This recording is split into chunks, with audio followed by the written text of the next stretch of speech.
के प्रत्याशी आप जनता के बीच में किन किन मुद्दों को लेकर जाएंगे? हम ये लेके जाएंगे कि केंद्र की सरकार को बदलना जरूरी हो गया है। देश का लोकतंत्र संकट में है और यह सरकार झूठ बोलने में, कीर्तिमान बनाने में सफल हुई है। आम लोगों का जीवन दूभर हो गया है। बेरोजगारी की समस्या, भ्रष्टाचार चरम पर है और पढ़ा लिखा नौजवान सड़कों पर ठोकर खा रहा है। ऐसी स्थिति में केंद्र की इस सरकार को बदलने का ये अच्छा अवसर है।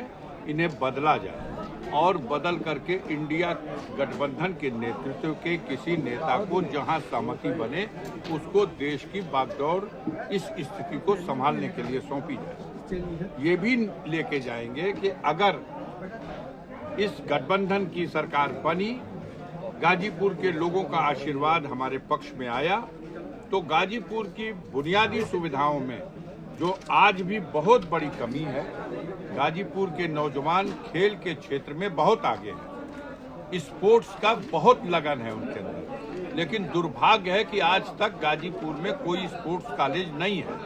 गाजीपुर में दूसरी जो सबसे ज्वलंत समस्या है वो ये है कि 300 से ज्यादा डिग्री कॉलेज होने के बावजूद कोई यूनिवर्सिटी नहीं है।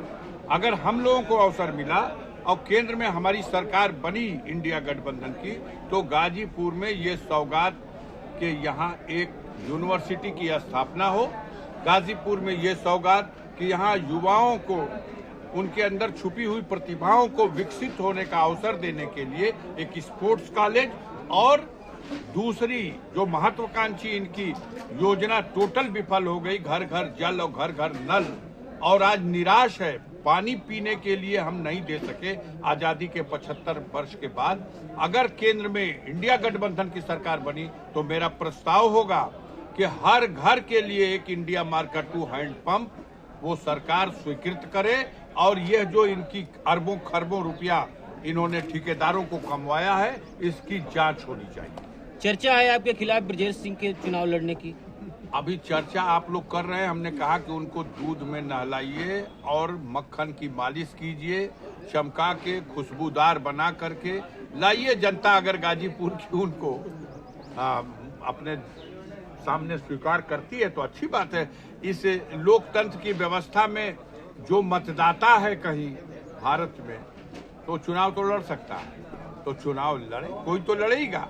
अफजाल जी, पीडीए की परिभाषा में क्या सवर्ण वोटरों पे आपके पार्टी की निगाह नहीं है? देखिए, सवर्ण वोटर बहुत चालाक है, काम क्या करेगा ये आपको भी पता है।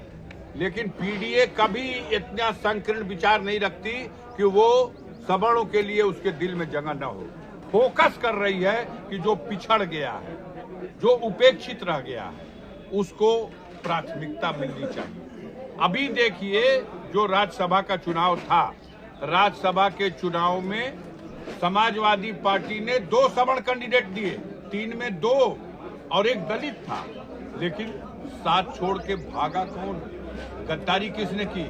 भागने वाले वही सवर्ण कैंडिडेट। उसको छोड़िए, वो मानसिकता की उनकी बात है।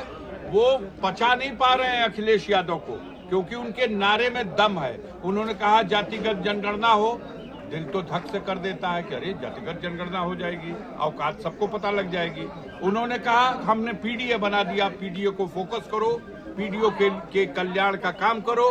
तो अब वो घबरा रहे हैं कि ये पीडीए जिस दिन अपने हक अधिकार के लिए उठ के खड़ा हो जाएगा, फिर ये 85% है, देश की सत्ता और व्यवस्था इसके हाथ में होगी। अफजाल जी, पिछले दिनों आपकी निधि के लिए सैकड़ों ग्राम प्रधानों का आपने प्रस्ताव दिया। विपक्ष कहता है ये वोट की राजनीति कर रहे हैं। अफजाल अंसारी काम नहीं कर रहे हैं, ये भी विपक्ष कहता है, और आप ही माइक लगाते हैं। कुछ काम बताओ। हमने आज काम बता दिया है, उसको पहले जाके चेक कीजिए।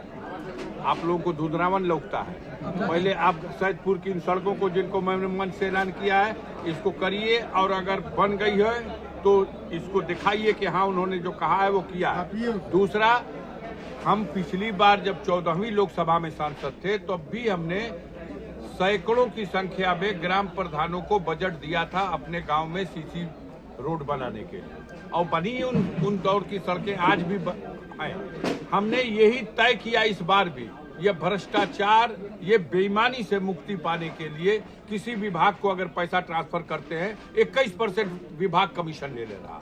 जब वो टेंडर करता है तो 18% जीएसटी के नाम पे योगी मोदी का हिस्सा कट जाता है, और उसके बाद जब कोई ठेकेदार लेके काम कराने जाता है तो 25% वो घोट जाता है। तो पैसा बचा का काम होने का। हमने प्रधान के खाते में देने की सिफारिश कर दी और कटा है चेक, जाइए विकास भवन में पूछिए कि अफजाल अंसारी के प्रस्ताव पर ग्राम प्रधानों को चेक नहीं कटा। हाँ कटा है। अब बाधा डाली जा रही, अब बाधा रोकी जा रही कि अरे भाई वो ऐसा है कि बहुत ज्यादा, इससे तो बड़ा तड़का बनता है। वो लोग समझ रहे थे कि अफजाल अंसारी की जो निधि रिलीज हुई है 7.5 करोड़ रुपया, फिर निधि शुक्रवार के दिन आने वाली है, ये हमको वहीं पीडी ने बताया। अभी इन्होंने 1 मार्च को ये हिसाब भेजा है कि अफजाल अंसारी के खाते में जो यहाँ सांसद विकास निधि का खाता है उसमें 3 करोड़ से कम धनराशि हो गई। 3 करोड़ से कम होगी तो दिल्ली में जो धनराशि है वो आ जाएगी। ये उसी को रोके हुए थे कि 3 करोड़ से ऊपर ही यहाँ बचा के रखिए, वो धनराशि ना आए। जब वहां से 8 फरवरी को लेटर आया है एमपी लाइट्स स्कीम के लिए कि आप ऑडिट करा के रिपोर्ट भेजिए और उनकी निधि के जो प्रस्ताव उनका चेक काटिए, तब इन्होंने 1 मार्च को चेक काट के उनको भेज दिया कि अब 3 करोड़ से नीचे हो गई, आप वहां से इनकी बाकी धनराशि भेजिए। तो 7.5 करोड़ की वो धनराशि जो दिल्ली में फंसी हुई थी वो शुक्रवार को आ जाएगी। फिर उसके बाद हम ऑनलाइन भी प्रस्ताव देंगे। हम चाहेंगे चुनाव घोषणा होने से पहले 10 रुपया उस खाते में न बचे, क्योंकि वह खाता गाजीपुर की जनता का खाता है, उनके हिस्से। आपको ये बताना चाहेंगे, आपके माध्यम से गाजीपुर की जनता को, देश को ये बताना चाहेंगे कि जब हमें डिस्क्वालीफाई किया गया सजा के आदेश को आधार बनाकर, जब हमें अयोग्य घोषित किया गया चुनाव लड़ने से, और जब हम सुप्रीम कोर्ट गए और वहां पर सजा के आदेश को निलंबित किया गया, तब उसके साथ शर्तें लगाई गई। अब यहाँ सत्ताधारी दल के लोगों ने 14 दिसंबर को आदेश